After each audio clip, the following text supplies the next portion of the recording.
Que fait un paysagiste? Je ne sais pas si vous êtes tous au courant de nos missions, donc je me permets juste de vous montrer par quelques images des exemples de projets. Donc on travaille un peu à toutes les échelles à l'agence et dans le paysage en général. On est à la fois sur des fois du très local, à l'échelle du jardin, des fois de quelques dizaines ou centaines de mètres carrés. On peut aussi être à l'échelle urbaine. Là, on est sur les quartiers nord d'Amiens où on a défini avec l'atelier Philippe Madec un plan guide, donc une vision à 30 ans des quartiers nord d'Amiens. Là, je vous le disais tout à l'heure, un petit jardin à Poitiers, le jardin du CRDP, qui est donc quelques centaines de mètres carrés. Là, on est sur un grand concours de parcs à Moscou, 500 hectares de parc. Je ne sais pas si vous arrivez à vous faire une idée des échelles, mais c'est un grand parc. C'est entre le bois de Vincennes et le bois de Boulogne, à peu près comme dimension. Là, on est sur la petite ceinture, le square de la Mare, qui a cette dimension du sauvage d'ailleurs aussi à Paris. La petite ceinture encore. Un aménagement urbain, un concours d'idées sur Lausanne, ensuite Suisse, les places Riponne et Tunnel. Encore un petit jardin le long dans la baie de Somme, pas loin de la baie de Somme, à Long, un petit village entre Amiens et la baie de Somme. Un jardin d'enrobé, un jardin de parking, ça on en parlera aussi à un autre moment, qui s'appelle le Flashcode Garden à Courtrai en Belgique. Voilà donc quelques images pour vous faire un peu des petits flashs sur ce que peut faire un paysagiste dans son activité. Donc, alors à l'agence à Wagon, on a pour habitude d'alterner le terrain et puis la planche à dessin, l'ordinateur aussi bien sûr. Mais on aime entretenir cet aller-retour entre le terrain et le dessin, et on réalise beaucoup de nos jardins ou parcs. En fait, on a commencé comme ça avec mon associé François Vatpied à travailler de cette manière par le chantier, parce que ça nous permettait d'être en constante adaptation d'un dessin à la réalité d'un site.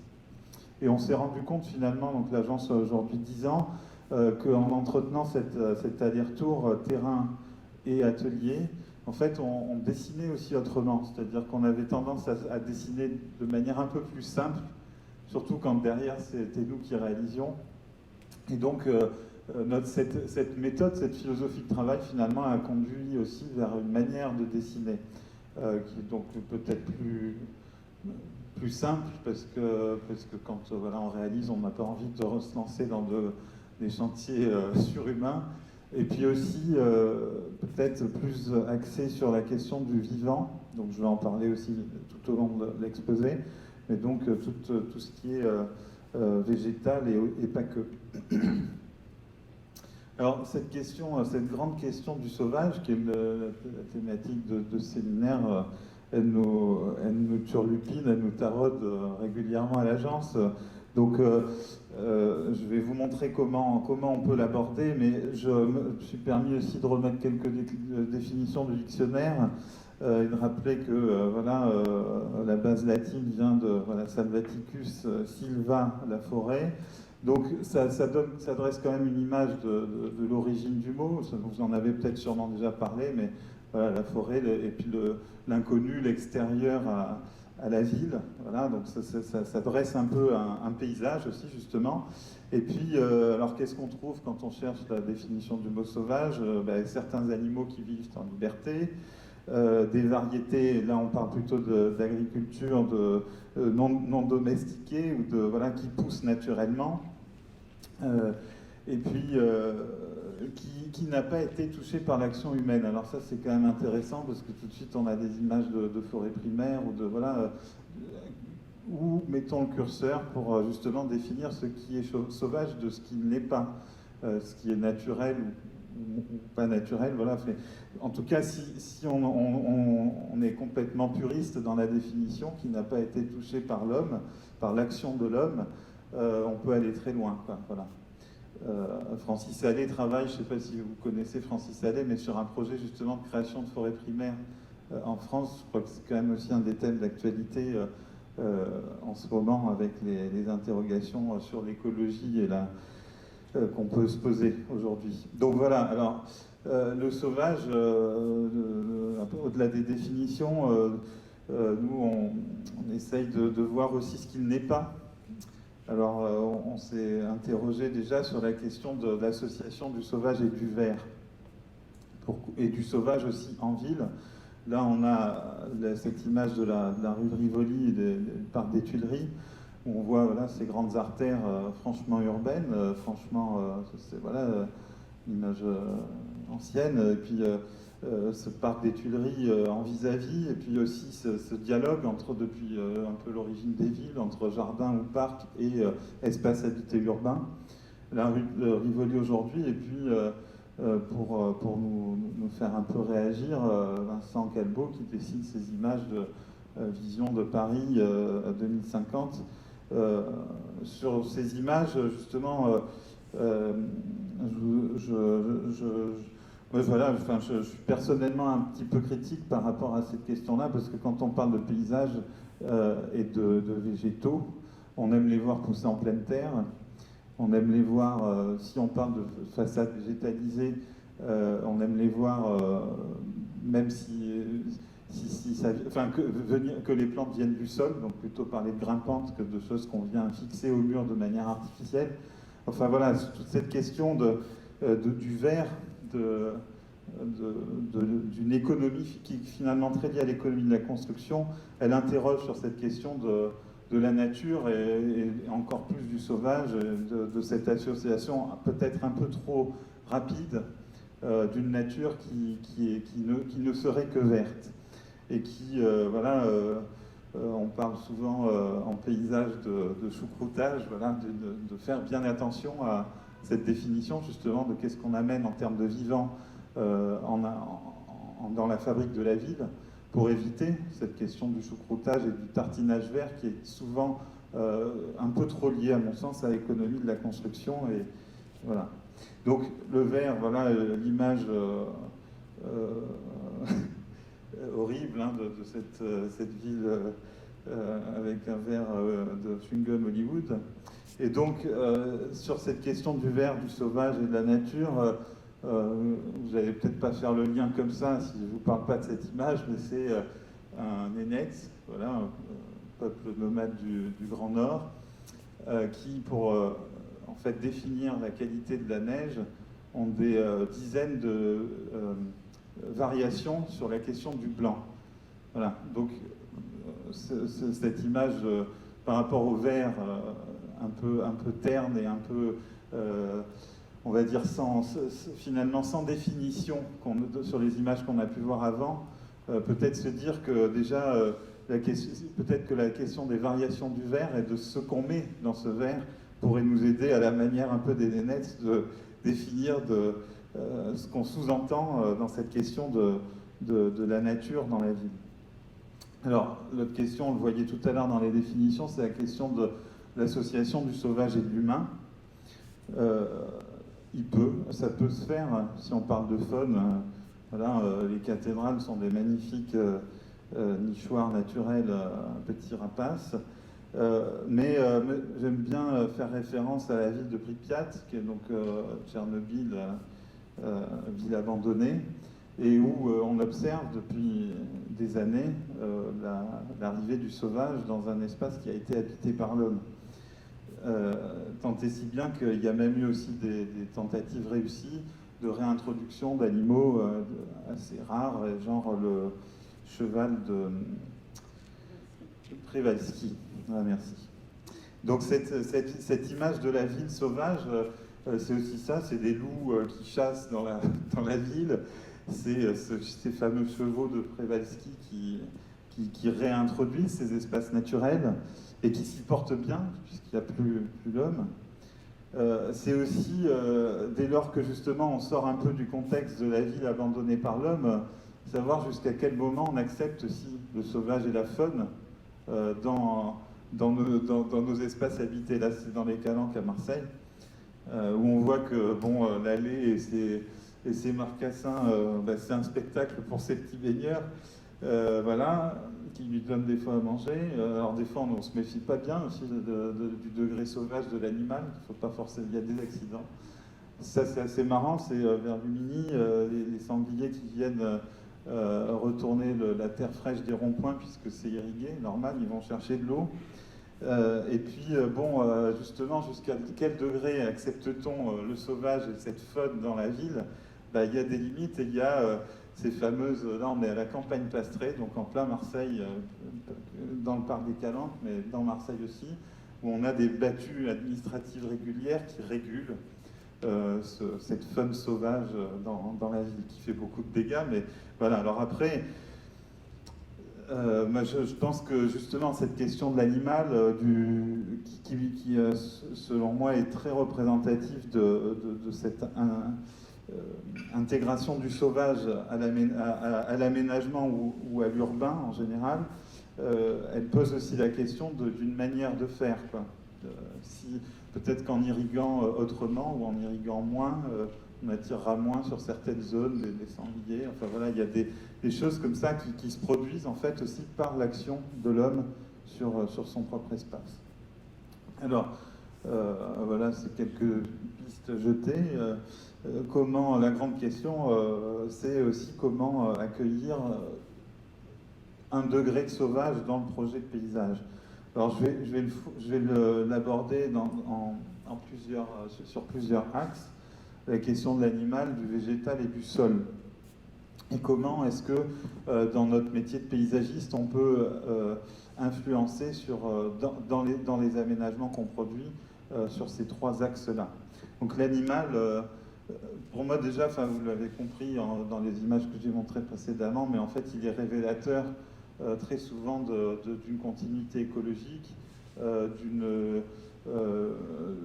choses que finalement, à travers une trame verte, une trame bleue, on ne voit pas forcément, même sur des images aériennes, etc. En fait, la présence de l'animal, elle est souvent révélatrice au niveau écologique d'éléments qu'on n'a pas forcément observés sans l'animal. Alors, l'animal, je vais l'illustrer par l'exemple d'un concours de parc qu'on a fait à Tremblay en France, donc c'est en banlieue parisienne, le long du canal de l'Ourcq, entre Paris et Roissy, on va dire.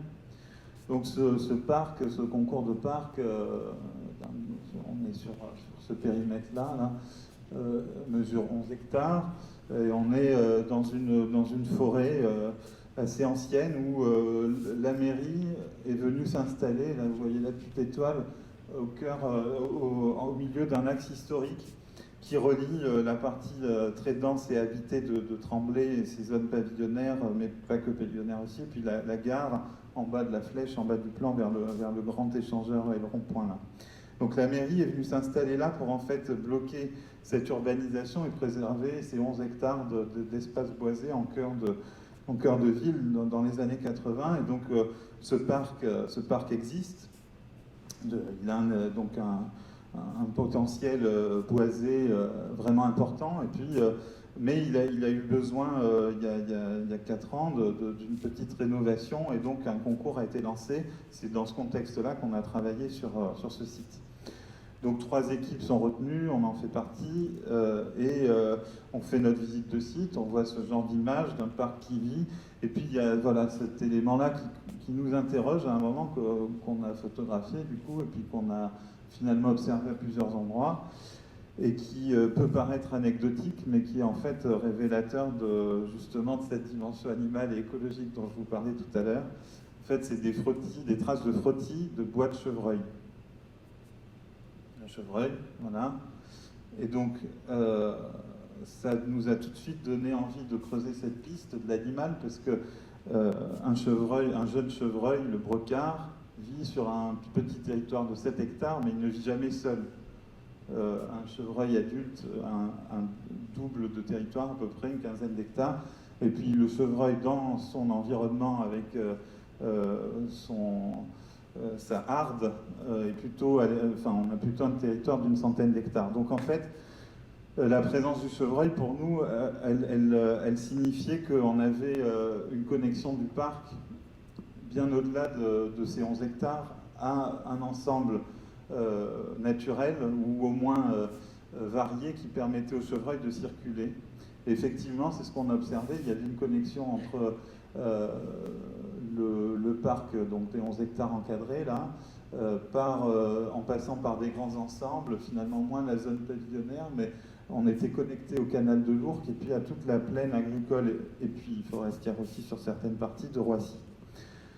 Donc en fait, la trace de l'animal montrait cette continuité écologique qu'on a souhaité interpréter dans le projet, dans le concours, en se disant que même si le chevreuil n'est pas ce qu'on appelle une espèce parapluie, c'est-à-dire qu'elle est quand même emblématique d'une échelle de cet animal, qui est quand même pas tout petit, et donc de la présence au-delà de ce seul animal d'autres espèces qui, évidemment, par leur biotope, sont emblématiques d'un paysage particulier. Donc, alors, le chevreuil, pourquoi il était là? Parce qu'il y avait une zone d'eau, des boisements très denses, qui étaient en fait dus au fait que certaines zones du boisement étaient dépérissantes, et donc il y avait un boisement qui repartait et qui permettait donc au chevreuil, en fait, ça s'appelle un hallier, c'est un taillis très très dense. Vous pouvez avoir un petit arbre tous les 20 à 30 cm, épineux, et qui permettent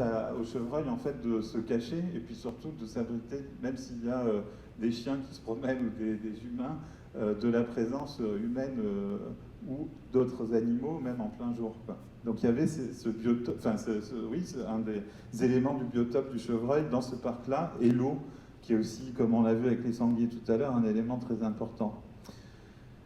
Derrière tout ça, évidemment, alors il y avait le hérisson, le pivert et puis la citelle. On a observé ça aussi avec donc sur les zones dépérissantes du boisement, les arbres étant laissés à l'abandon, les pics venaient travailler le bois, venir chercher les petits vers, etc. Donc il y avait tout un...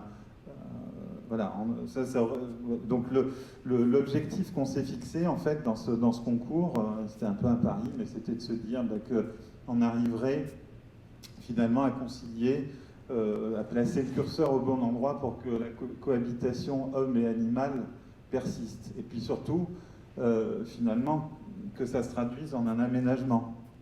Alors, comment est-ce qu'on a pu faire ça? On a décidé en fait de concentrer l'ensemble des aménagements liés à l'urbain, du parc urbain, tout ce qui était équipement, jeux, sport, etc., sur un axe, l'axe principal que je vous montrais tout à l'heure, là, entre la mairie et puis voilà, qui était marqué par des flèches. Ensuite, en fait, accentuer le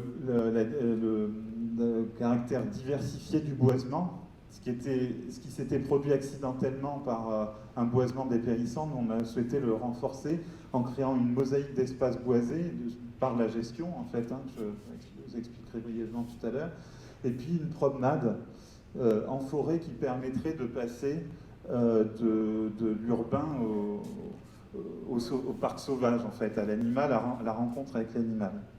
Donc ces trois couches là que vous pouvez voir, ça a donné ce plan-là, où vous voyez donc cet axe fort là avec tous les équipements jeux pour enfants, le parc sportif, là au bout une place urbaine forte en lien avec le parvis de la mairie, et puis voilà, renforcer vraiment cet axe de circulation, beaucoup plus l'ouvrir, et puis ensuite finalement travailler sur les variations dans l'espace boisé avec ce système de promenade que vous voyez là faire le tour, et puis une petite sente en fait qui permettait d'aller à la découverte des milieux de halliers, comme je vous disais tout à l'heure, mais aussi des clairières avec ce qu'on appelle les chandelles, le bois mort qu'on a décidé de laisser sur place pour justement accentuer la présence des pics qui viennent travailler sur ces troncs. Voilà, donc l'idée c'était de passer, si vous voulez, d'un état finalement assez monotone, bien qu'il y ait ces petits signes de présence animale et de biotope, vers quelque chose de très accentué, c'est la coupe du bas, qui permettent une accumulation de milieux de biotopes pour les animaux. Avec des dispositifs d'observation où donc on pouvait fois observé, on imaginait l'habitat du hérisson dans des ronciers, aussi cet espace nous servait en fait pour stocker tout ce qui était bois mort. Il y avait une espèce d'autonomie aussi dans la gestion, dans la conception du parc qui nous permettait de créer des habitats. Voilà. Cette clairière donc assez ouverte au pic, et puis renforcer cet habitat du chevreuil, et puis aller jusqu'à l'eau, justement, avec là aussi en recurant la mare pour essayer d'avoir un peu plus d'accueil de la faune.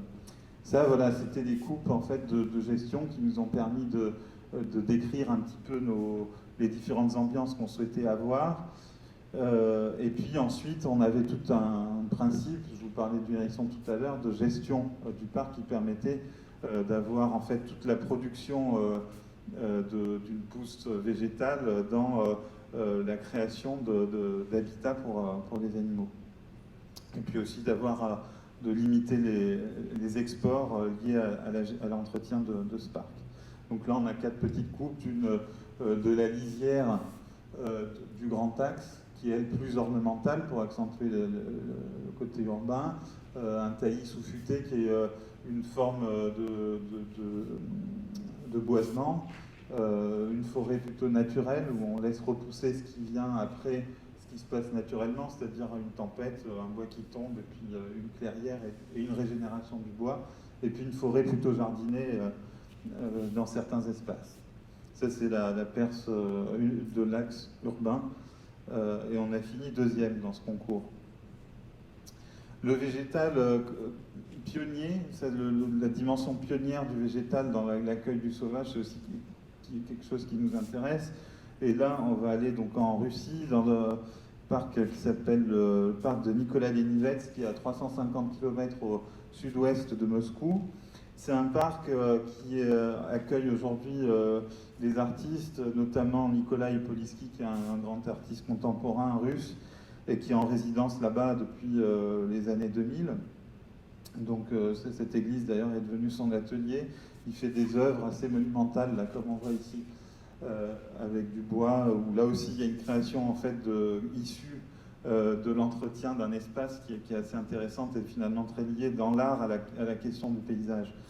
Donc là on est aussi dans un espace naturel protégé, un parc national, qui est le parc national de Lougra. C'est la rivière que vous voyez là-bas. Alors, voilà une œuvre de Nikolai Polisky, des œuvres qui sont exposées dans ce festival, parce qu'il y a 2 festivals par an qui exposent les résidences d'artistes ou des œuvres commandées pour ce festival.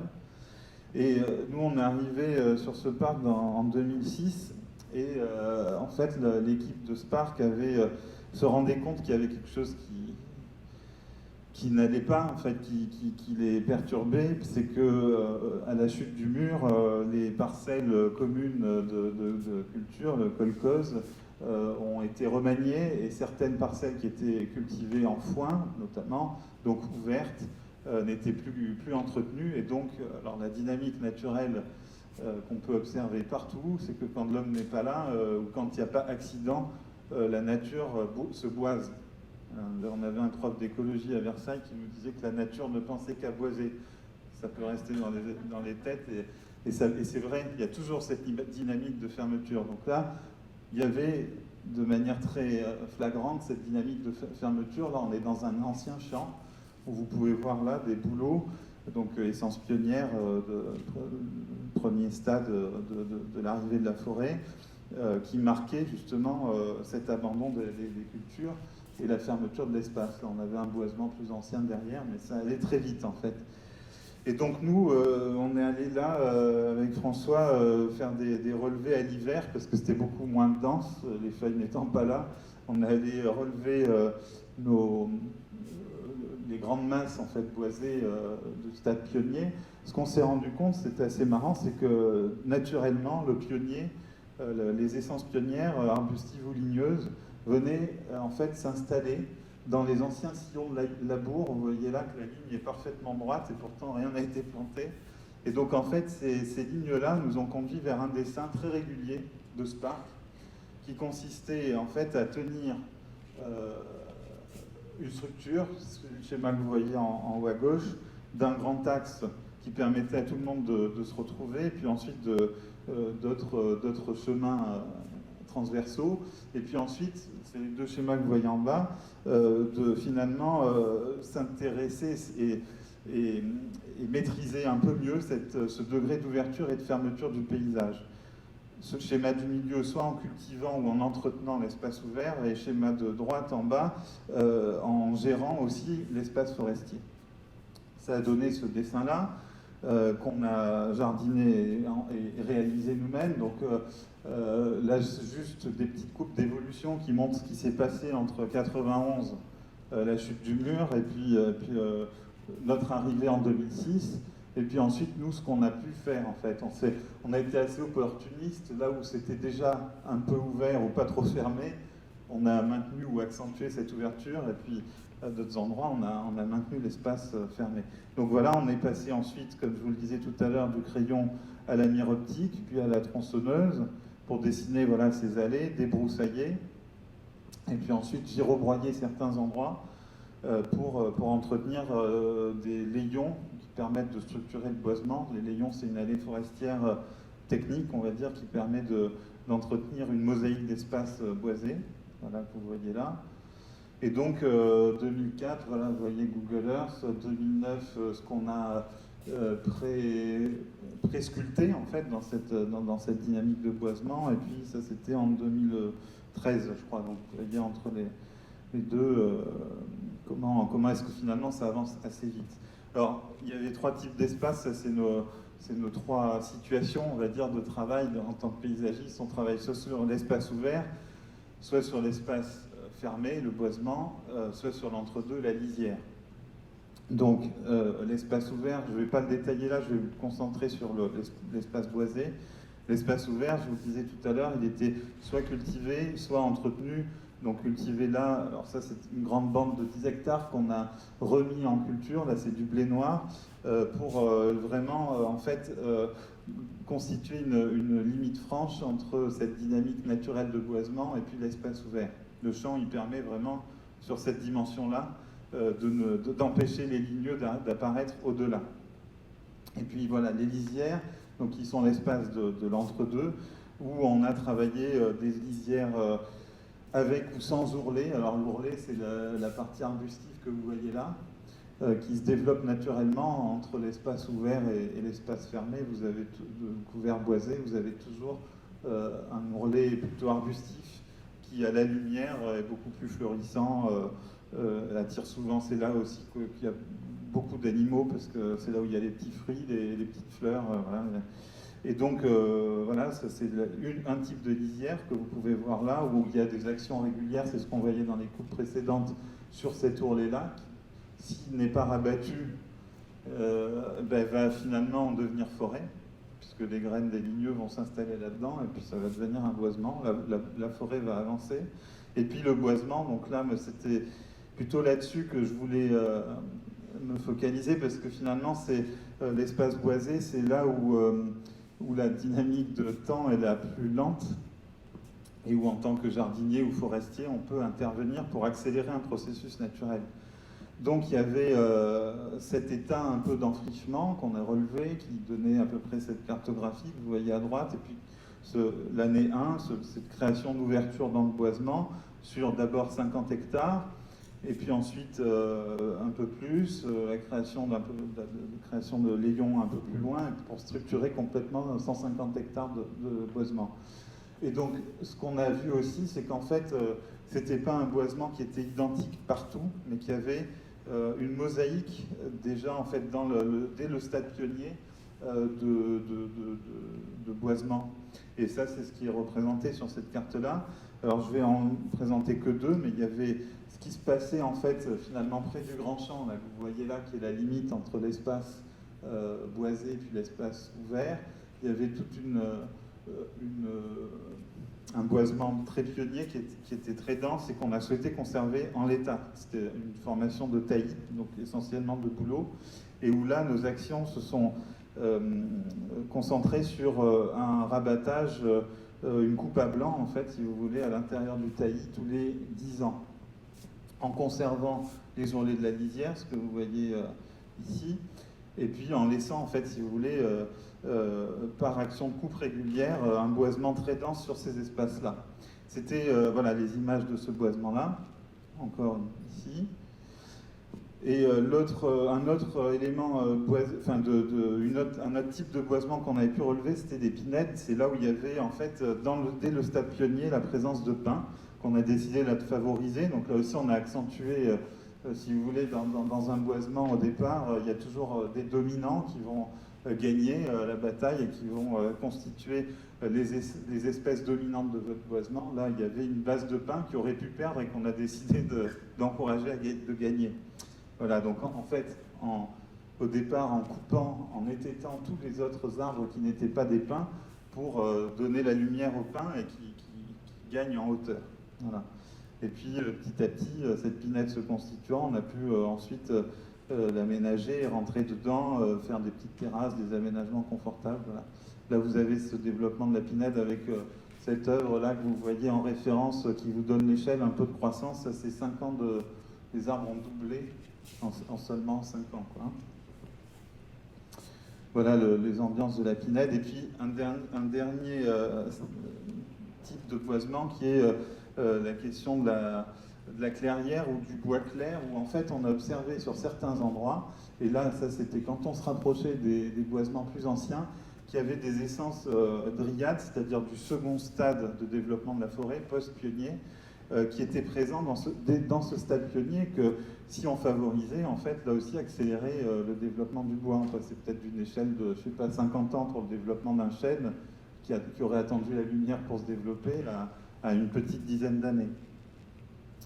Donc ces actions là sur le bois clair ou les clairières, elles ont consisté en fait de petites éclaircies très ponctuelles dans le boisement pour favoriser ces essences dryades un peu plus d'avenir et offrir des ambiances un peu variées au boisement. Donc là vous voyez les actions sur une clairière où là il y a par exemple il y avait des pommiers sauvages, Malus sylvestris, qu'on a aussi là, ici, qu'on a même aussi greffé pour certains, donc qui donnaient des fruits. Alors, le végétal planté, j'accélère un petit peu. Voilà. C'était la partie bonus que j'ai finalement réintégrée. Donc je vais peut-être un peu déborder, mais le végétal planté, quand on n'a pas de dynamique pionnière, comme on a pu le voir en Russie tout à l'heure, là, on est dans le cas des quartiers nord de Marseille, le plan de là, au-dessus de la cité de la Bricarde, où on n'a pas grand-chose, on est sur un terrain vague.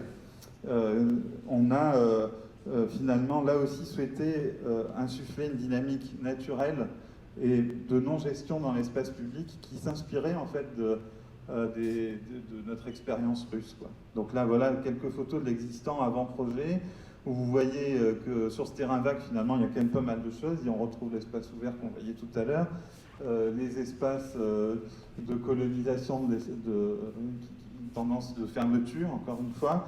Et puis, voilà, aussi quand même une base existante. Là, on est sous un chêne vert qui nous donnait un peu des billes pour avancer sur le projet. Alors, on est dans ces quartiers nord à l'extrémité de ce qu'on appelle le massif de la Nerte, qui regarde la baie de Marseille, cette pointe-là, Grand Littoral, je ne sais pas si vous connaissez. Puis le massif de la Nerte, c'est le massif que vous avez entre l'Estac, donc le nord de la baie de Marseille, et puis l'étang de Berre. C'est de ce massif-là. Dans ce massif-là, qu'est-ce qu'on a? On a une garrigue des hauteurs qui est très sèche, ratissée par le vent. Le massif de la Nerte se prend le Mistral régulièrement.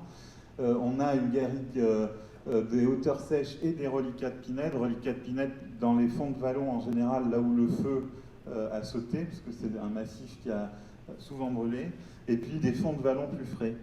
Alors là-dessus, on s'est dit, on est à l'extrémité de ce massif, on va s'inspirer de ce qu'on trouve dans ce massif. Donc on va avoir comme base de travail dans le concept la garrigue, stade pionnier, on va dire, de boisement, qui est souvent long ou interrompu en Méditerranée, soit par le feu, soit par d'autres facteurs type sécheresse.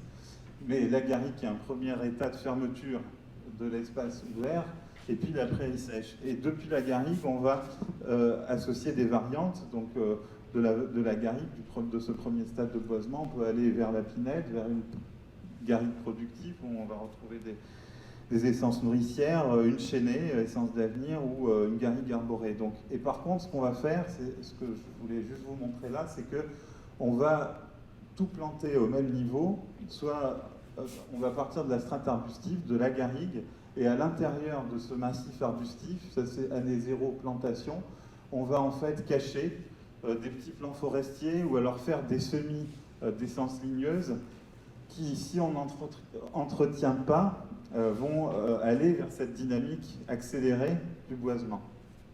Donc ça, c'est pas facile forcément à faire, à amener dans l'espace public, parce qu'en général, on veut un résultat tout de suite qui se voit, donc c'est un peu des fois une bataille de travailler avec le temps dans le paysage. La force là, c'est que les services techniques de la ville de Marseille étaient finalement ravis quand on leur a dit, quand on leur a montré le projet, qu'on leur a dit, en fait, vous allez entretenir que les extrémités l'ourlet de la lisière de vos massifs, et à l'intérieur, surtout, vous n'allez rien faire. Service technique, en général, dès qu'il y a un nouveau projet qui s'installe avec du vivant, pour eux, c'est une charge supplémentaire de gestion, beaucoup de temps, peu de moyens. Donc là, le fait de dire, mais vous n'allez rien faire à certains endroits, finalement, ça a fait un peu passer l'histoire, quoi. Alors, la garrigue, voilà, là, je vous montre les différents types d'espaces relatifs au plan qu'on a souhaité mettre en place, la chaînée, et puis là, c'est plutôt technique, mais simplement vous montrer que la matérialisation de cet entretien non-entretien. Donc, vous voyez les petits pointillés bleus là, à l'image, qui sont une ganivelle classique en châtaignier, là, des petits piquets bois. Et en fait, ça, c'est justement la limite, c'est 1,50 m, là, vous voyez, sur le principe de plantation en haut, où les services d'espace vert ne vont pas. Et c'est là-dedans qu'on va mettre tous les plants forestiers, les essences semées, qui vont participer à cette dynamique de boisement. Voilà les photos du projet réalisé, avec ces fameux petits plants forestiers. Là, on a un chêne, vous voyez, qui est bien caché dans la strate arbustive et qui permet là aussi, quand on a une sécheresse, du vent en hiver, de maintenir un milieu finalement un peu plus préservé pour cette essence et donc favoriser son développement. L'arbuste va permettre de l'ombre pendant l'été et puis à l'hiver, le Mistral, en température ressentie, des fois vous avez du -5 facile en température ressentie, donc de la gelée au sol. Donc l'arbuste, il protège aussi l'hiver du froid. Voilà, quelques images du projet. Je finis par le sol. Donc ça, c'est un projet à Aubervilliers, à Paris, où on a là aussi tenté de redynamiser un sol qui, a priori, n'est pas forcément fertile, c'est de l'enrobé.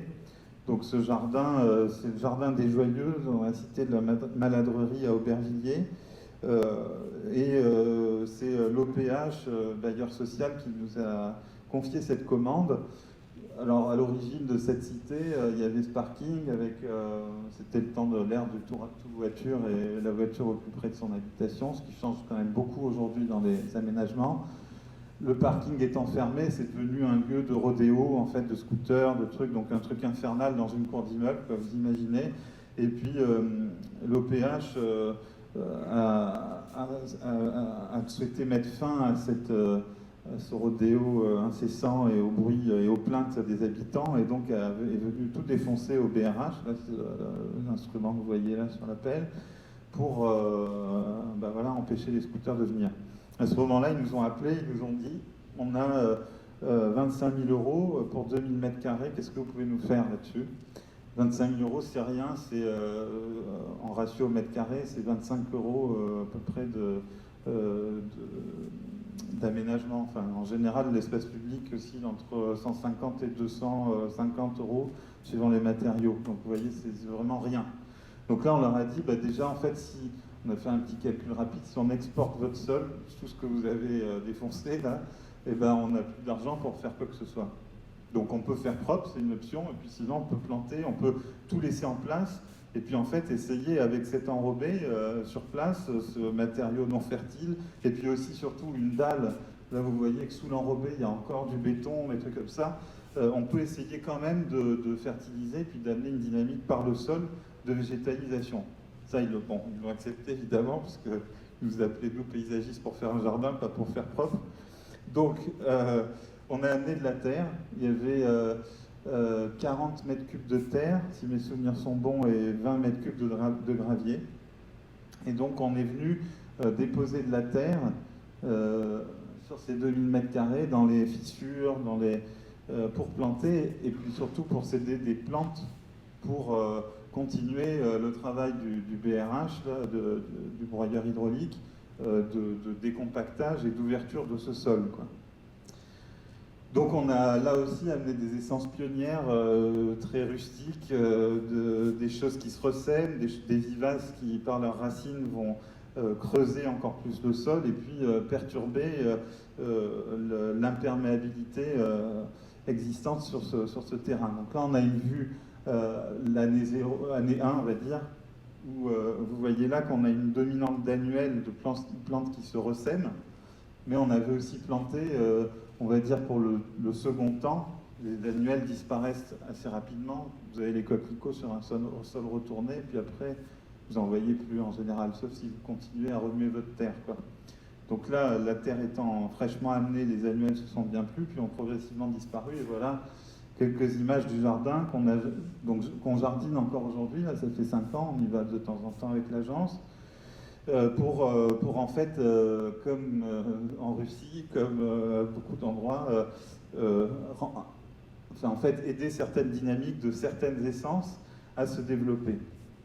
Et donc là, vous avez quelques images, ça c'était en 2018, et ça c'est cet été, où on a encore à la fois des plantes qui se ressèment, là on a le verbascum, une molène, et puis des vivaces qui commencent à bien s'installer, voilà, sur cet endroit. Et c'est la fin du diaporama. Donc j'espère que je n'ai pas été trop long.